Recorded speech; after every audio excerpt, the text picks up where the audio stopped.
अस्सलाम वालेकुम नाज़रीन, मैं आपका मेज़बान Mohammad Ibrahim IB express news में आपका खैर मक़दम करता हूँ।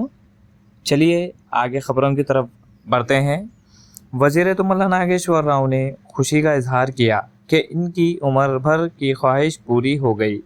जैसा कि इन्होंने इलेक्शन के दौरान कहा था कि इनका मकसद ज़िला खम्मम के लोगों के पाँव धोना और इनका ख़र्च चुकाना है।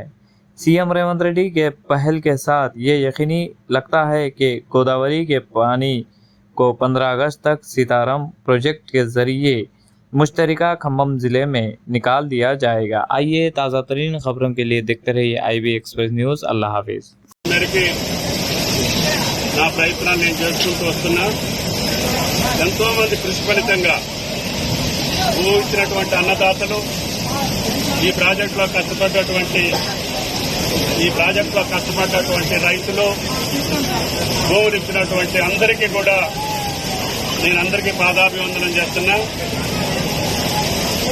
రేవంత్ రెడ్డి గారి ప్రభుత్వంలో మొట్టమొదటిసారిగా సుమారు ఈ పంట కాలంలోనే 1.5 ఎకరాలకు నీళ్లు ఇవ్వాలనేది అధికారుల యొక్క పట్టుదల, ప్రభుత్వం యొక్క ఆదేశం. మొన్ననే ఇరిగేషన్ శాఖ మంత్రులు, ఈ జిల్లా మంత్రులందరం కలిసి వచ్చి ఈ ప్రాజెక్టు పరిశీలించిన తర్వాత ఏనుకూరు లింక్ కెనాల్ చేస్తే తప్పకుండా వైరా ప్రాజెక్టు ద్వారా, లంకాసాగర్ ప్రాజెక్టు ద్వారా సాగర్ ఆయకట్టుకి కాకుండా మధ్యలో ఉన్నటువంటి చెరువులన్నీ నింపే అవకాశం ఉంటుంది.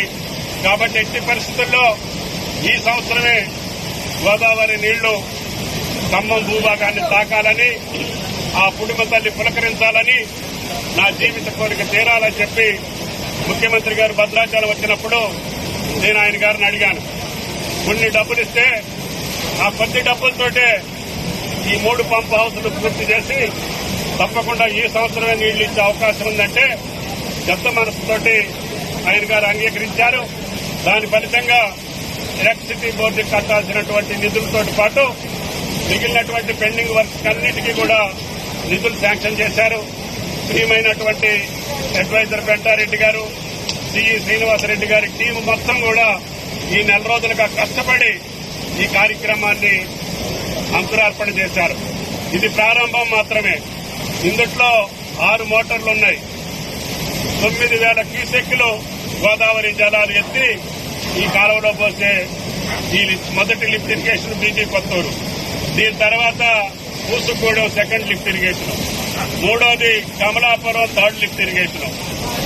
అధికారులు కోరేది ఏంటంటే ఈ యొక్క 4 రోజుల్లోనే ఈ 3 పంప్ హౌస్ లో ట్రయల్ రన్ చేసి ఏనుకూరు లింక్ కెనాల్ వరకు ఏ రకమైనటువంటి అభ్యంతరం లేకుండా, ఆటంకాలు లేకుండా మెయిన్ కెనాల్ పూర్తి చేసి ఆ భగవంతుడి దయ వల్ల, శ్రీరామచంద్రుడి దయ వల్ల వైరా ప్రాజెక్టుకి ఈ సంవత్సరం నీళ్లు పంపించేటటువంటి అవకాశం కల్పించమని చెప్పి అధికారులను ఆదేశించాం.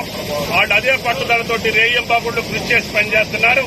ఇరిగేషన్ శాఖ మంత్రులు కూడా ఇప్పుడే ఈ రైతాంగానికి శుభాకాంక్షలు తెలియజేశారు.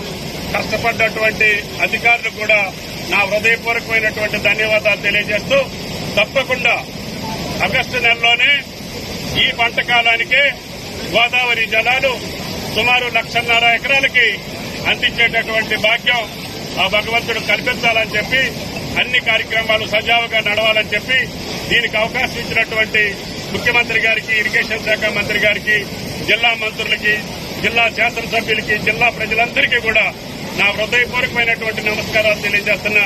మీకు కూడా ఎంతో సహకరించారు. ఈ గ్రామస్తులు ఉప్పల్ రెడ్డి గారు శంకుస్థాపన రోజే నేను ఆయనకి పాదాభివందనం చేశాను. మీరు ప్రారంభించండి. ఈ పెద్ద ప్రాజెక్టు సుమారు 10 లక్షల ఎకరాలు స్టెబిలైజేషన్ తోటి పాటు, సాగర్ ఆయకట్టుతో పాటు 2 జిల్లాలు కూడా సస్యశ్యామలం అవుతాయి.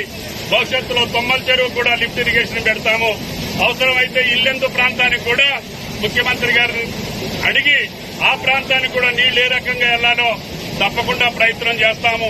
ముందు ఖర్చు పెట్టినటువంటి సొమ్ముకి, ఖర్చు పెట్టినటువంటి నిధులకి అర్థవంతంగా మనం ప్రతి సంవత్సరం ఒక 2 లక్షల ఎకరాలు నీళ్లు ఇచ్చేటట్టుగా ఈ ప్రాజెక్టు పూర్తి చేసుకుంటే రేపు రాబోయే 3-4 సంవత్సరాల్లో ఆ 2-3 టన్నెల్స్ పూర్తి చేసి మొత్తం ఆయకట్టుకి నీళ్లు ఇచ్చేటటువంటి ఆ యొక్క శక్తిని, సామర్థ్యాన్ని మాకు కలిగించాలని చెప్పి ఆ భగవంతుడు ప్రార్థిస్తూ మీ అందరికీ హృదయపూర్వక నమస్కారాలు. Thank you.